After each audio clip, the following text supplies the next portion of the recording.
thrust on her head, hurrying along the pavement beneath the autumn-colored poplars, energy in every step. She did everything with such intensity, it must be a strain on her nerves. It was a 5-minute walk to the bus stop.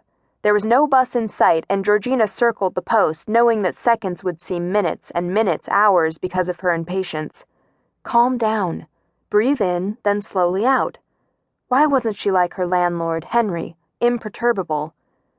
She had a 10-minute wait before the double-decker bus appeared.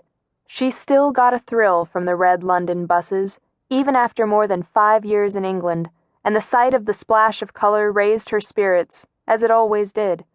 She climbed up to the top deck of the bus, squeezing her way past 2 women with shopping overflowing into the gangway, and sat down in the front seat. The bus roared round a corner and braked violently as it joined the end of a long tailback of traffic. The first time she'd come to London, her father had taken her for a ride on the top of a red double-decker bus, and it was the highlight of her trip. She'd been in England with her father and the second of 5 stepmothers on their honeymoon, but that particular stepmother hadn't cared for London and considered public transport unhygienic. Georgina had been a skinny 8-year-old then, legs dangling from the seat, all huge eyes and unruly hair. The legs had grown and filled out in the right places, but the hair and eyes had stayed much the same through another 3 stepmothers. Georgina didn't remember her own mother, who had walked out on her and her father when she was 6 months old, taking a wardrobe of clothes and Georgina's 2-year-old brother with her. Her first stepmother had been into pink and prettiness, and Georgina hadn't taken kindly to being decked out in the frills and fussiness that made her look, she told her father in a fit of rage, like something just out of the poodle parlor. Number 3 stepmother was a hippie and way out. Her lasting legacy was teaching Georgina how to relax and tune out, which she'd done so effectually at school that there'd been talk of remedial classes. That one had gone off to India to join an ashram, presumably to assuage the materialistic guilt she must have felt over taking Georgina's father for every penny he had. After her had come Louise, the brightest and the best of her stepmothers. Intelligent and thoughtful, raised in a Quaker family, she had encouraged Georgina to take her studies and life seriously. Without her, there would have been no top college for Georgina, and no chance of the career as academic and writer that she now enjoyed. Although Louise, presently living the pure life with a woman friend in the wilds of Canada, would have frowned at the word enjoyed, endured was more her style.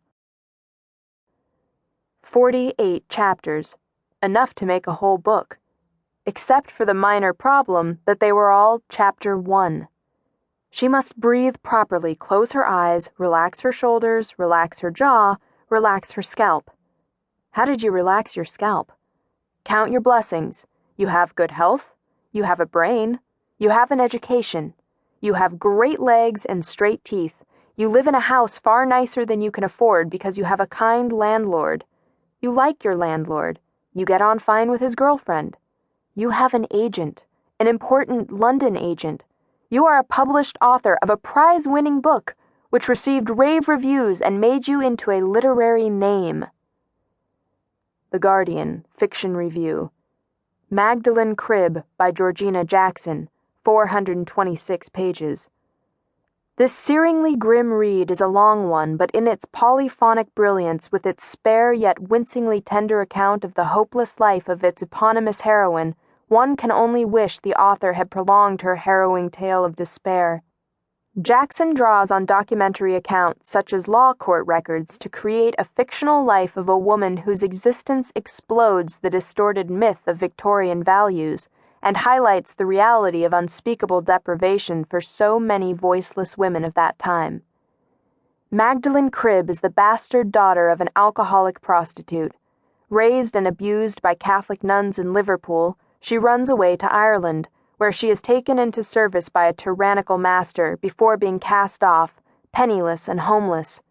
Weakened by famine and typhus, she manages to board a ship bound for America and a new life, but after enduring a most terrible voyage, she falls into the hands of a pimp and is set to work in a brothel. She escapes and returns to Liverpool, where she takes her vows as a nun, only to continue the vicious cycle by, in her turn, abusing the children in her care.